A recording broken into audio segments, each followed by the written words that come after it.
Todd Miller.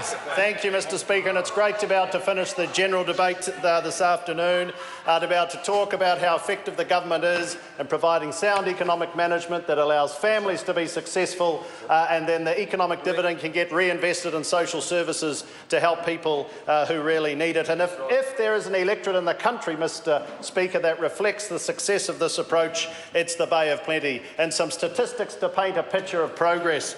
Job growth in the Bay of Plenty is extraordinary. We have unemployment down to just over 5%. It was 7% a year ago. Job adverts are up 29% year on year.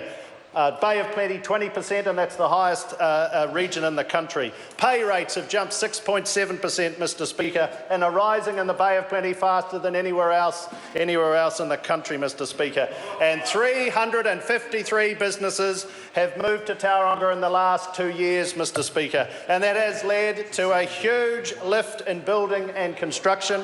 5 suburbs of Tauranga, including 2 in my electorate, have $1 billion worth of residential and commercial development delivered in the past 3 years. $1 billion, and in the last month alone, 66 million of building consents approved by Tauranga City. It's the fastest growing city in the country, but that growth is supported by a government that invests in schools in Papamoa, invests in roads in the Tauranga Eastern Link, to enable the eastern communities of the Eastern Bay of Plenty to connect to the most efficient port in the country.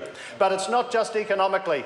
There is 50% more people in the Bay of Plenty receiving elective surgeries this year than when we came into office. 50% more of the Bay of Plenty community are receiving elective surgeries than when we came in.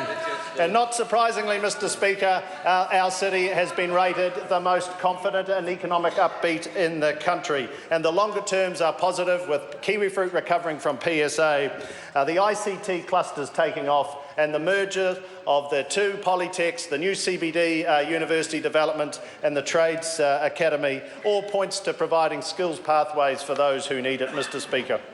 So it is not surprising that Tauranga was chosen to participate in the social housing reform program, Mr Speaker. Why is that? Because it's an innovative city.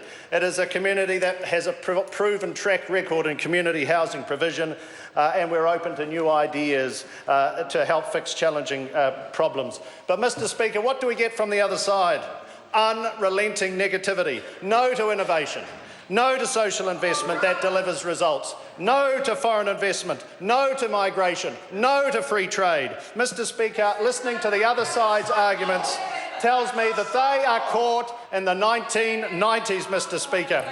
When we talk innovation, when we talk innovative social investment models that are collaborative, that are backed by increased funding that targets to achieve a better result for children and families, they hear privatisation.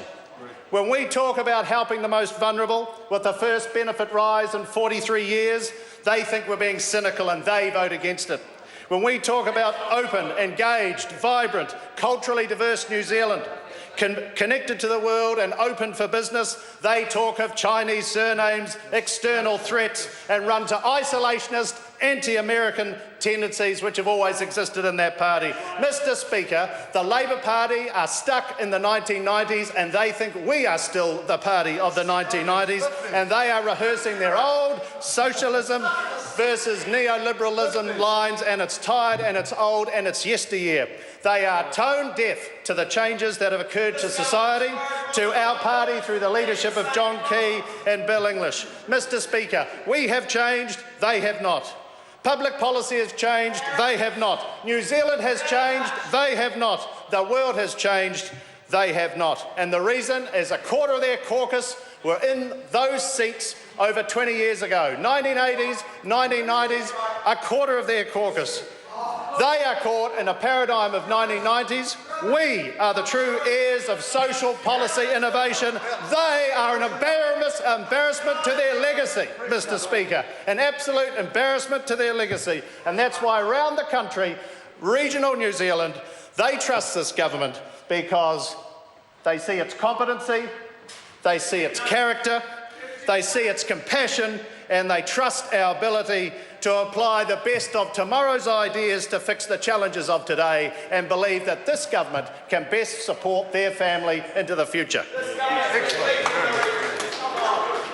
The time for this debate has expired. I call on Government Order of the Day number 1.